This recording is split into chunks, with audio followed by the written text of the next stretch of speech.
Welcome back to Respect the Process. I am Kelly Hunter alongside good friend and voice of Alabama football, Chris Stewart. And we shut Lane Kiffin up, seemingly. Well, turn the volume down. Do you ever really shut Lane Kiffin up? He's in the rearview mirror. I mean, Breath. for Nick Saban, business as usual, on to the next game. Nick Saban doesn't know what we're talking about, I'm sure. But for everybody else, it was highly enjoyable to see not only the defense get cut through like a hot knife through butter in the second half, early in the second half. Pete Golding didn't do anything bad. He was not a deal. But Lane Kiffin's offense, not being more than it was highly enjoyable for many, many people. And for Alabama, 24-10 to win. Really the difference in the two halves was execution, as Nick said on Monday in his press conference. I agree. Look, we talked last week about the way Alabama finished the game against USF. Really impressive. You wondered if it would translate into momentum. Different quarterback, different opponent. Clearly it didn't carry immediately over into the first half of the next game. But when you only get 3 points on what had been a pretty promising drive, then you give up a touchdown, if my memory serves, on the very next drive. It would have been very easy to go, uh-oh, here we go. Then you block a punt. You get first and goal at the 1, but you get second and goal from the 16, and you only get 3 once again. That's one of those where mentally things could have gone south. But for that to only be a 7-6 game at the half, that almost felt like a win to me. And to get the ball and to respond the way they did to start the second half, that was great to see. Assertive, effective, efficient, and took the lead and then made sure you grabbed it further. I was excited to see how that team looked. Ole Miss is not bad. Ole Miss is good. Alabama still has a ton of work to do. There's no doubt about that. But Jalen Milroe was outstanding. I'm sure you're going to get to that in a minute. But I was really happy for him, and great to see collectively what that team did to make sure that was not a questionable game down the stretch. And Milroe's line was respectable, 17-21. Take that. You'll take 17-21, 225. You don't like the pick, obviously. Right. That cost you points because that's going to be a touchdown at a minimum field goal. And he throws the pick on third down. But one touchdown, which was a phenomenal throw, great catch by Jalen Hale, but a phenomenal throw knowing that he is going to have the absolute snot knocked out of him on that play. And I want to talk about that because I was thinking about it and it reminded me of last week we talked about Movie Friday. Yeah. That reminded me. Smokey, you got knocked out. So we're talking about the third quarter. Sorry, I may have seen it a time or two. Alabama's up by 2. Yeah. And Milroe takes the hit. Whew. And it reminded me of the movie Gladiator, where Proximo is talking to Maximus and he says, to win the crowd, you win your freedom. And when he got up, that was a turning point for him. He won the crowd. I was sitting watching at home, and everybody at that point was like ready to stand up and bop. I mean, I really think we may look back on that, and there may be other moments. I think that was a defining moment for him. First of all, broadcast history, because no other podcast anywhere ever will you find references to Friday and Gladiator Same question. within a 30-second span. Second, you're absolutely right. That became, in my opinion, time will tell. You got to do it week in and week out. But in that moment, that became Jalen Milroe's football team. Absolutely. I don't think there's any doubt about that. That became his team. In that moment, it was fun to see. I thought it was one of the best plays of the day. Given the fact he knew how hard he was going to be hit, he still delivered a heck of a throw, completely off balance, on the money, when he'd already thrown a pick. And, you know, a lot of guys, it would have been understandable, especially with his speed and his strength, if he had pulled that ball down and opted to run right or left. Probably could have still made a play. But knowing he was going to get leveled, he still made himself as vulnerable as he could be. Didn't just stand in there, left his feet, knowing he's going to get pile drived into the turf, and made the throw on the money. It was a fantastic play. I mean, because you see the trainers out there, you're thinking, oh my Yeah, here finally he's Sternum, gotten it. Finally God. he's starting to get going, and man, he's out. Nope, No. nope. And I'll go Jerry Maguire too. okay, He stood up. that was a good And one. it was almost Okay. like the receiver there. Was Show me it- the money. In terms of the offense, was it execution or was it more tailored to Milroe, do you think? I last think week? it was a combination. I think it was more tailored to him, which enabled the execution to be at a higher level. And also, let's not forget, Ole Miss is a good, reputable team and good defensively. They're not Texas. Yeah. And that takes us back to what we talked a little bit about 2 weeks ago. And I think we're going to talk more about when we get to the end of this season.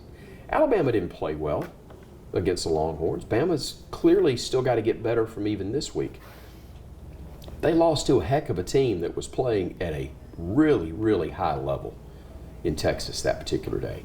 So a lot of the things we talk about in a negative light about Alabama, yes, were somewhat because of Alabama, but a lot of it had to do with who they were playing and the way they played. So Ole Miss and Texas are not the same football team. And that's one reason Alabama was able to look as good as they did Saturday as opposed to the way they did, I guess, 3 weeks ago now against the Longhorns. Is Coach Saban being more patient with this team than maybe we've seen? Because there have been times in the past where you've seen him almost feel like he was going to tear his hair Yeah. out. Maybe knowing the talent out there was not playing to where it was, but maybe his expectation of where the team is this year, he's just more patient. I think there's some to that, but here's what he is the master of that most people don't think about or have a chance to see. And I've been kind of privileged, not that I'm there at practice every day because I'm not. I don't see everything behind the scenes, but I get a little peek behind the curtain a tad more than most. When the world is against his team, he will be the first one to rally behind them and make sure they know he believes in them. Where I have seen him his most angry and ornery and uptight is when Alabama plays phenomenal. Yeah. When they beat USC in the opener, however many years ago it was, Jalen Hurts' first ball game, he was spitting venom. After that game and in the days that followed, because he knew the narrative was going to be that Jalen Hurts is all of this and Alabama's beating USC by 50 and Alabama's going to cakewalk to the national championship, all these things that would hinder them from getting better week by week so they could accomplish exactly what people said they were going to be and what they turned out to be. So, that being said, right now, they don't need anybody else criticizing them. They need somebody loving on them. Yeah. And he's great at that. I don't think it's a false narrative. I don't think he's saying something he doesn't believe. But I do think he feels the need to be very vocal about it because they're not hearing how great they are from a lot of other places these days. And I think he's mentally trying to make sure that they don't give up on themselves and know that he believes in them so they will believe in themselves. Speaking of which, where is the hiccup? Is it at center? Is it Milroe? Because, and what's interesting about that is, particularly against Ole Miss, when their quarterbacks had to swap out, we saw the difference in QB1 and QB2 because all of a sudden QB2 is trying to get the cadence down. It's not happening. I think a lot of people have questions about because we have heard they will not be in the shotgun at the one again. But it's an odd combination right now. It is, and I'm always quick to point out I hadn't taken a snap since I was 10. Yeah. I was pretty good then, but anyway. I don't doubt it. Yeah, you do, and you should. No. But anyway,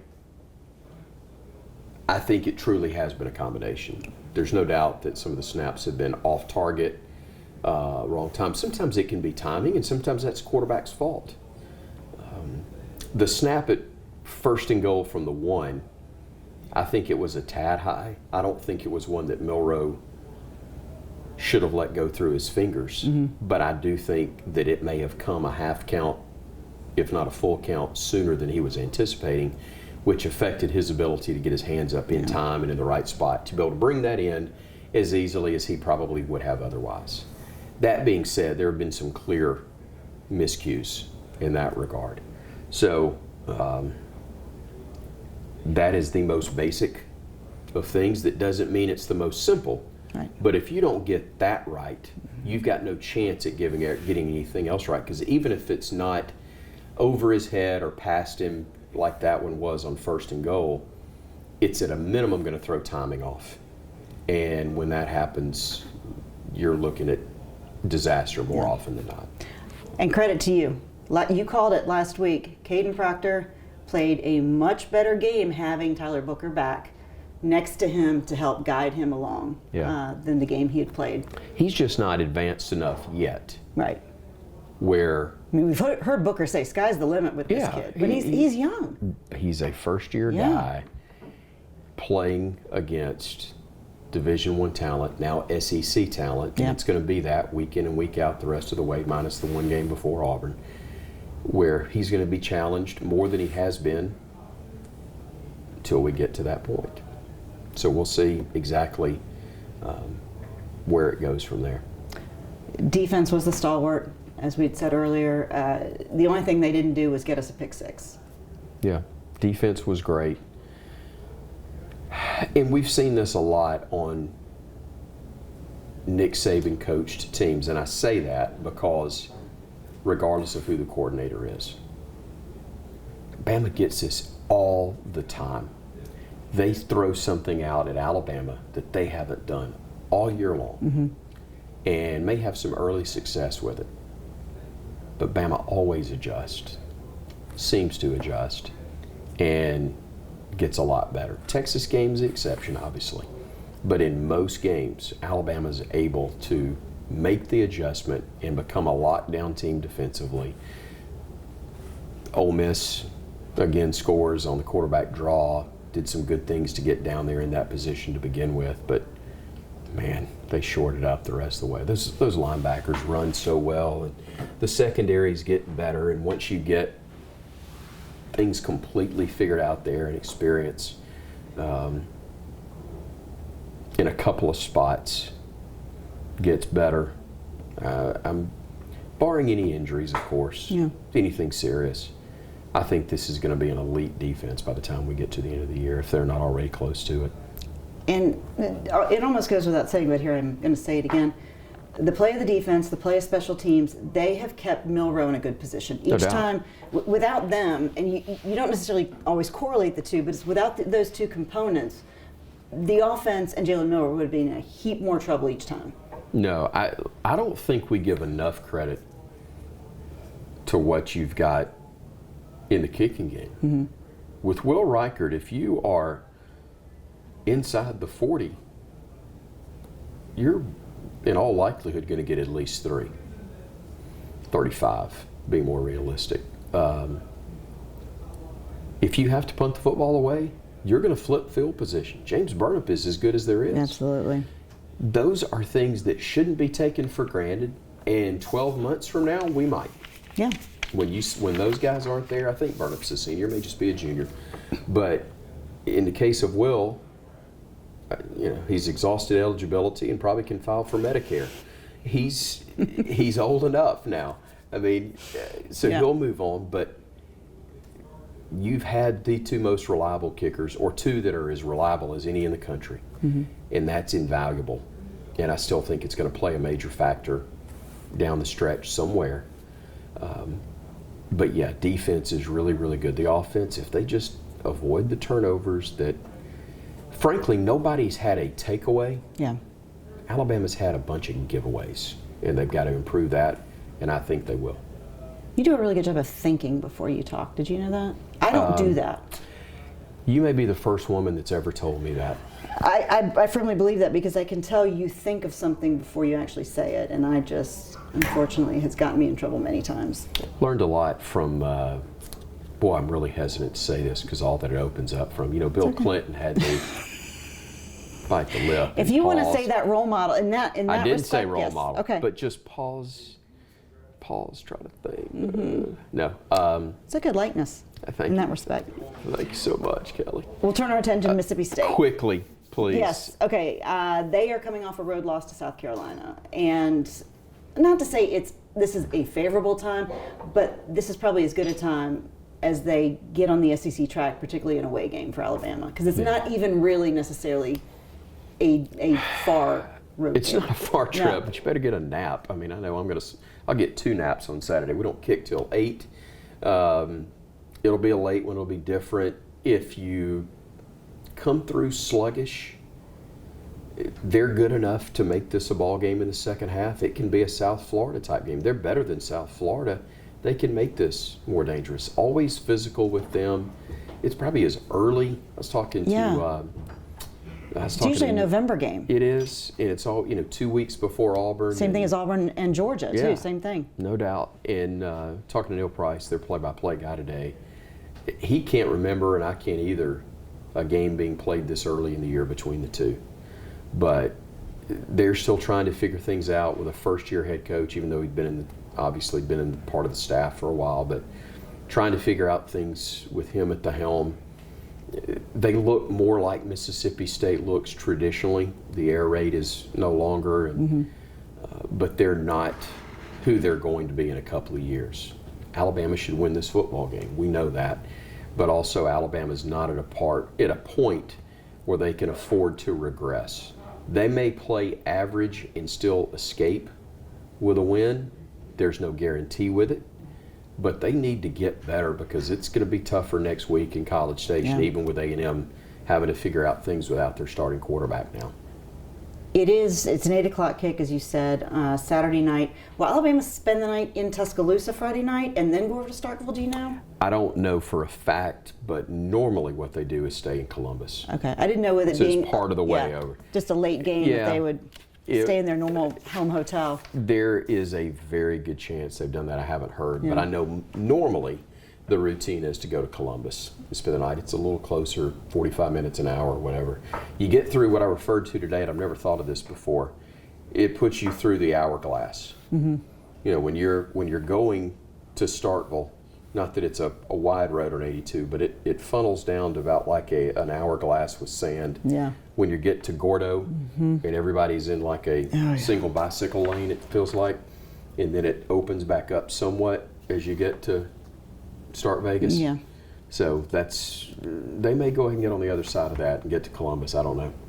First time we're going to play them in a while without Mike Leach on the other side of the sideline. Yeah. And I mean, I know that there will be a lot made of it, but I mean, Mike Leach really was one of those unicorns in college football.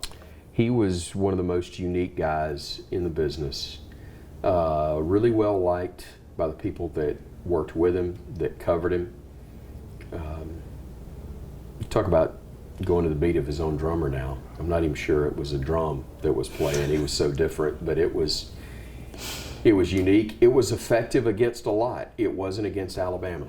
Nick Saban beat him soundly. But that's not what the conversation was about with him since his passing, nor should it be. A guy who by most was extremely well liked. I know the people that I know that worked with him had a lot of respect for him, really enjoyed him. Poor Neil, who I was talking about earlier, he said, man, I did that coaching show with him, and you're just hanging on for dear life when he throws something out, because I'd have to tell him, Coach, we got to talk a little football tonight. Just a little bit. I won't make you talk much, but we need to talk some. But when a guy's all over the world when you're in a show like that and you're trying to hang on and figure out where it's going, it could be a challenge. But it was always fun. It was never boring. Highly entertaining. TV loved covering him. I cannot imagine there being somebody that was much better if you're just trying to have fun and draw eyeballs than Mike Leach. And enjoy life. Enjoy life. And he was as dry as it gets, but he was really entertaining, and I think it was genuine. I don't think it was an act. I think that's who he was. I agree. I had a conversation with him. It was Ray Mellick, myself, and we were talking to Coach Leach, and it started off with him going, have you ever had frozen blueberries? And then the Pirates came in after a while, and I really don't know if we talked a whole lot of football, but I would have loved that because I worked with Ray. Ray and I did a lot of radio together, and dear friend, and I don't see him nearly enough anymore, but Ray could have handled that fairly well. But even Ray, I can see being a fairly serious guy. Ray was probably trying to figure out exactly where that was going. yeah, I felt like the dumbest person in the room, and that wasn't the first time that's happened. Every day for me. As much maligning as we have given Tommy Rees, one thing that I really want to give him credit for, and you go ahead and mark where we are on the show and just go ahead and use this as a soundbite, because I love nothing more than a tight end. I love being able to get a tight end in play. I feel like I should be Jim Halpert right now. I know. I love that we've had Oots and Dupree and Niblack. I love seeing those guys involved in the offense because when you look at Georgia and what they've been able to do with Brock Bowers, that is, it is a sheer force on the field. You're right, but Brock Bowers could almost line up at any position you wanted to and would be that force. But I totally agree with you. He's an incredible, maybe generational type talent at that position, and they use him incredibly well. Bama, I knew, was going to use the tight end effectively. I think there were 10 different receivers that caught passes of the 17 that Jalen Milroe completed on 21 attempts. And at least 2, maybe 3 tight ends had catches in that particular game. Amari Niblack is one. I still see him as a wide receiver. He's kind of a unique look at tight end, but Robbie Oots made a catch, and maybe C.J. Dupree as well, where they go as receptions, but they basically intercepted passes that were going to be in the DB's hands. Yeah. They thought they had picks. Instead, they made grabs. Really good hands. They're going to be a big part of the offense the rest of the way. They may be the underneath throws that Jalen Milroe makes, because rolling the pocket with him and the deep ball will be his strength, in addition to obviously running it.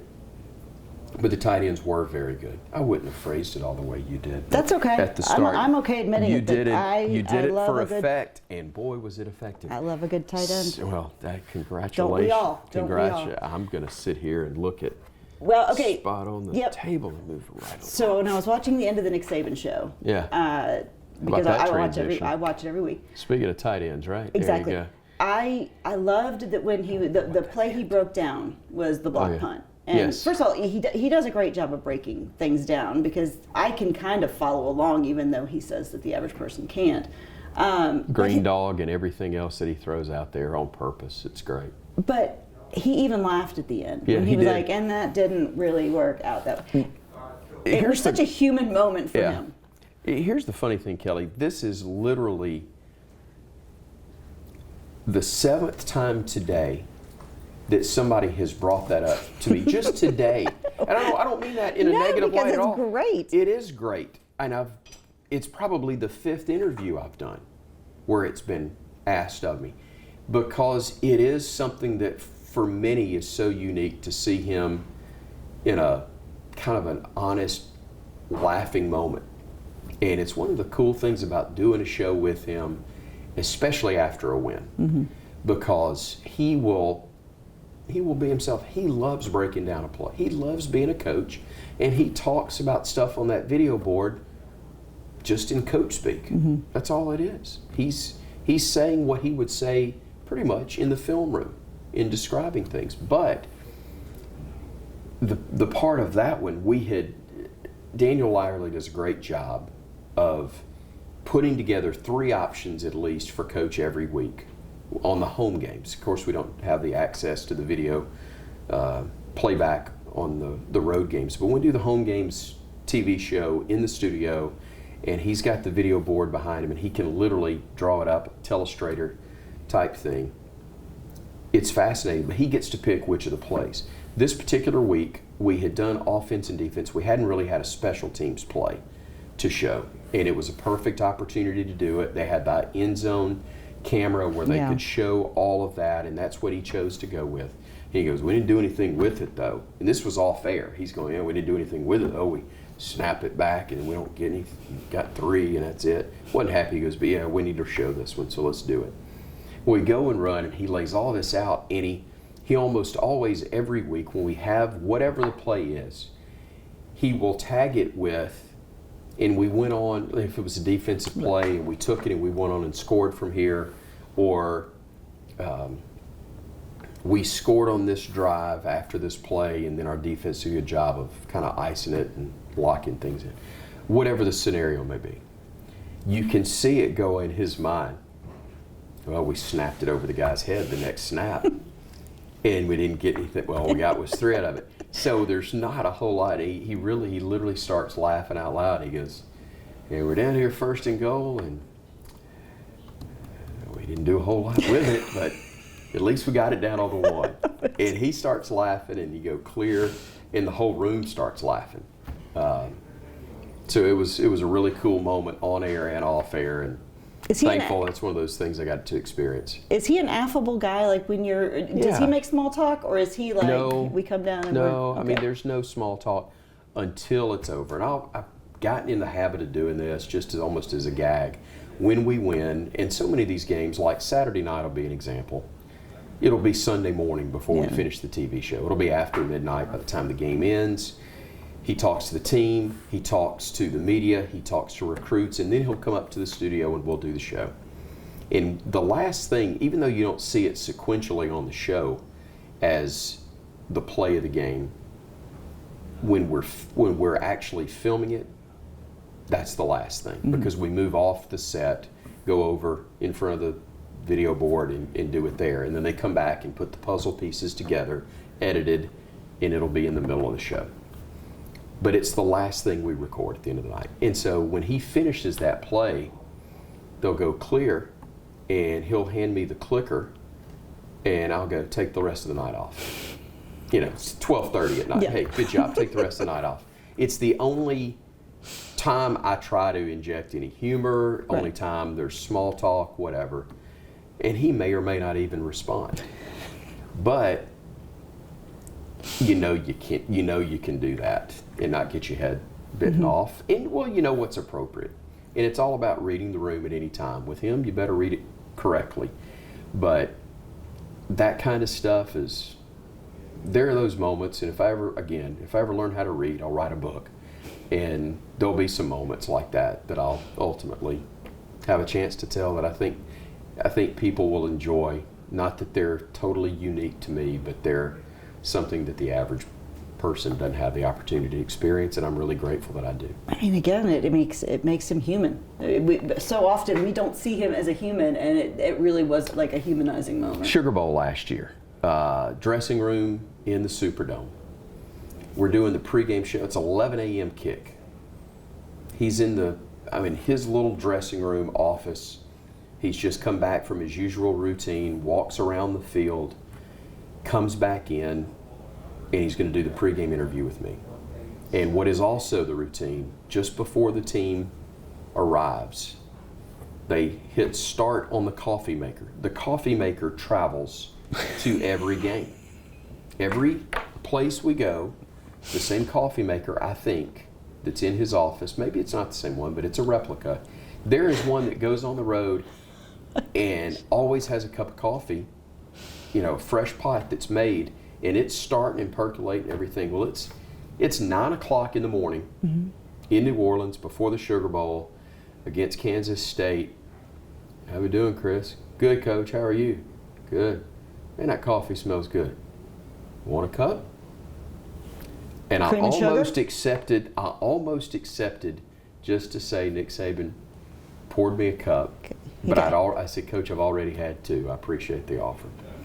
And I passed on. I went, dummy, you should have done it. You could say Nick Saban poured you a cup of coffee. He served you coffee. Should have done it. Is he a cream and sugar guy? I think he drinks it black. It does not surprise me. Because the story on him, the Little Debbie's and the basically day-old cup of coffee. He used to tell the story that he'd heat up on the microwave the coffee left from the other day because he wanted it to taste bad because he wanted to start his day off in a bad mood. And then he had the most sadistic grin on his face when he said it. I don't know if that's still the case, but it used to be. And wow, it's great. Do people ever recognize your voice when you're out? It's funny that I get more of that now in people say, I knew that voice in my line. And I say it somewhat jokingly, but somewhat mean that. I said, man, it's really disappointing when you see me in real life. And so, anyway, No. sound 6'4" and strapping and good looking on air, and then you see this. Oh, It's like, stop it. No, I only get it usually when I'm yelling at my dog or my children. People are like, where do I know your voice from? I'm like, I'm just one of those people. just one of those moms that I have yell at their dogs. I have and one of kids. those voices. Okay, when people can't find you on air, they can find you at Prison. Yes. Find Again. me. Man, if I ever get arrested, that's going to be really bad. It will. Mike, he called it. He Foreshadowing. said it. Called his it shot 2 weeks in a row. Did indeed. ChrisStewartOnline.com is the website. It's got the link to all my social media sites, and do my own podcast there and through social media. It's really kind of a very brief recap of the weekend, less than 10 minutes ago, and talk about some stuff. And actually, I spend a good part of the time just promoting this. Good. But hope Thank you'll you. check that out on the front end of the week, and then join us here on Respect the Process That's right. on the back end. And you got to give us one before we leave. Roll Tide, everybody. So Chris Stewart with 2 S's. That's it. One Online. at the end of Chris, one at the beginning of Stewart. Got to make sure you know that. Yeah. We will see you next week. Respect the Process. I'm Kelly Hunter. Chris Stewart. Have a great week.